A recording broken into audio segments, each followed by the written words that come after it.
guys, I wanted to share a little bit about something I'm going to be doing tomorrow morning.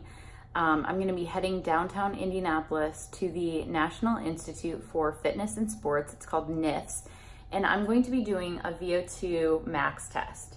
So V02 Max measures the maximal oxygen uptake during super intense exercise. So it's not a pleasant test. It's going to be really, really hard from what I hear. I've never actually done it before, but I'm a pretty big nerd when it comes to learning about the human body and fitness, and I just love numbers. And so this test is going to give me a lot of valuable data about my training and how my body personally is in terms of fitness. And so I actually asked for this for a V02 Max test back at Christmas, and my husband gave it to me. I've been putting it off for a few months because I wanted to be in peak performance, and we're just now coming up on training season. So we've started training for a half Ironman that we're going to be doing in July, and I'm also training for the 2019 Bank of America Chicago Marathon. So the data that I'm going to receive during my V02 Max test tomorrow is going to be incredibly valuable to me as I'm putting together my training plan, my nutrition plan for my races, and just for daily for Orange Theory, which is a class that my husband and I do several times each week. So stay tuned. I'm going to take you behind the scenes tomorrow for my V02 Max test, and I'll be able to show you exactly what the test entails, so that if you're curious about V02 Max, you will not have to wonder what it is. You'll be able to go in prepared, and you'll know exactly what to expect.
So I wanted to share a little bit with you about the V02 Max test that I did this morning.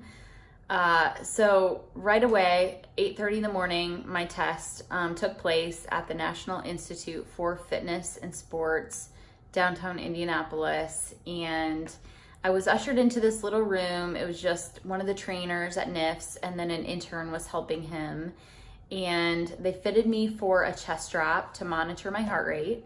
And then they also fitted me for a mask, so an oxygen mask that went around my mouth. It was super, super tight. And then a little hose, it was about an inch in diameter, was hooked up to this machine that was taking all of the calculations in real time. So this machine was taking into account my heart rate. It was taking into account how much carbon dioxide I was breathing out, as well as how much oxygen I was bringing in. And so all of that correlates to your fitness level and also your training zones. So you know where you should be in terms of heart rate when you're out for a run or out for a bike ride or training for a very specific sport or race. So once I was fitted for the chest strap and for the mouthpiece, then they had me get on the treadmill, and so this test completely takes place on the treadmill. And I was told it would take about 8 to 10 minutes, hopefully no more than 10 minutes. But the only way that the test stops is if, I kid you not, you look like you're gonna fall off the back of the treadmill because you're moving so fast, or because the incline is so high that you're just kind of slowly, steadily coming to the back of the treadmill, or you give this sign, which means I'm done, I've reached my limit. So obviously you can't talk because you have this mask on, so you're just communicating with your hands, and yeah. So once I was fitted, once I was on the treadmill, they had me start with a 4-mile-per-hour walk, which was very easy, and every minute I was pointing to this graph, 1 through 20, 20 being excruciatingly hard, and 1 being very, very easy, very light effort. So every minute I'm like giving them a gauge of where I'm at in terms of my effort level. So it starts out extremely easy, and then every minute, for the first 3 minutes, my speed increased from 4 to a 5, which is a light jog, and then finally to a 6.5, which for me is a pretty light base pace that I can hold for a very long period of time. So it was then that the incline started to raise up, and that's where the workload just progresses and gets extremely intense very, very, very quickly. So it was about, I want to say minute 8 or so. The incline was at about a 6%, and then it jumped up to 8%, and then 10%, and then 12%. So it was at 12%, which is actually the highest that this particular treadmill went in terms of grade, that I was really, really struggling. And at minute 13 minutes and 15 seconds, I actually gave him this signal, which is, I'm done, I can't, I've reached my limit. But I dug deep and was able to finish out the segment. So I hit 14 minutes on the dot, and then I was done. And really what they want to push you that hard because they want you to get to that absolute maximum heart rate. So what is the max workload you can put on your body, and then to see how your body responds to that, both in terms of, like I said, the oxygen coming in, the carbon dioxide going out, and then match with your heart rate and how your heart responds to all of this stress. So once I gave the signal, they brought me down to a walking recovery, and they wanted to see how long it took for my heart rate to come back to normal. The shorter that you can recover, the better. So they were able to monitor that, and then afterwards they had the computer calculate all of the metrics that they were able to pull during that 14 minutes that I was on the treadmill. So this is what's super valuable about a V02 Max test, is the very specific data that they were able to pull on me. So that's what's so cool about a V02 Max, is that somebody couldn't tell me what my training zone should be, or what my heart rate should be, or where I'm burning fat versus carbs, unless they had me do this test, because the human body is so specific to the individual. And along with that, my age, my height, all of these other factors go into the data as well. So what I was able to learn was 2 things that are really key. I mean, there's a lot of data. There's so many charts and graphs. It's 8 pages. I'm not going to put all of that to use, but 2 things in particular I'm going to use immediately. One is training zones. And training zones is basically your heart rate in different areas of working out. So there's 4 major zones. One is aerobic or cardiovascular, and then anaerobic, and then aerobic, and then fat burning. And so I'm able to understand where my heart rate is in terms of those levels. So if I'm following a training plan for my half Ironman race that I'm doing, then I know, hey, if my training plan calls for a zone 2, that I should be fairly low effort. And now I know exactly where I need to be looking at my Apple Watch or my Garmin to see what my heart rate should be to make sure I'm in that zone 2. And likewise, if I'm supposed to be doing a really hard effort zone 4 workout, like a really fast, or like a tempo run, for instance, where I'm supposed to be in zone 4 effort, then I can be looking at my watch to make sure I'm staying in that zone. And if I'm dipping below, then I know I need to pick up my pace, or if I'm going above that, then I know I need to slow down just a little bit. So super applicable. I can apply that right away.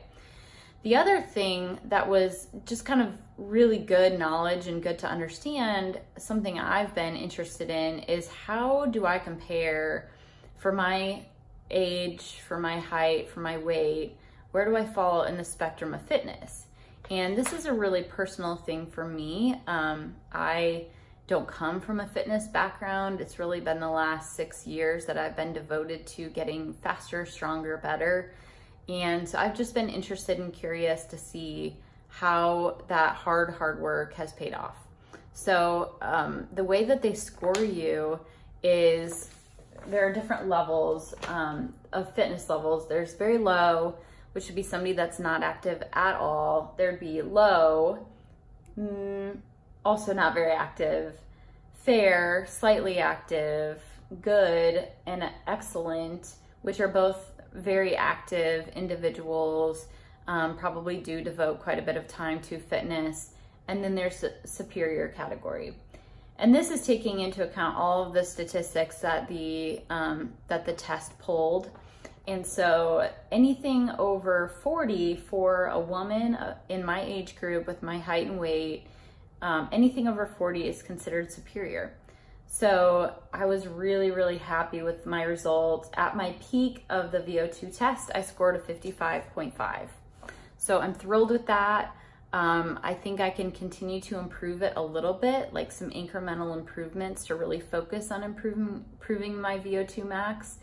But super happy with the result that I received. And it just goes to show that anyone, literally anyone, can get better and can improve if you put your mind to it.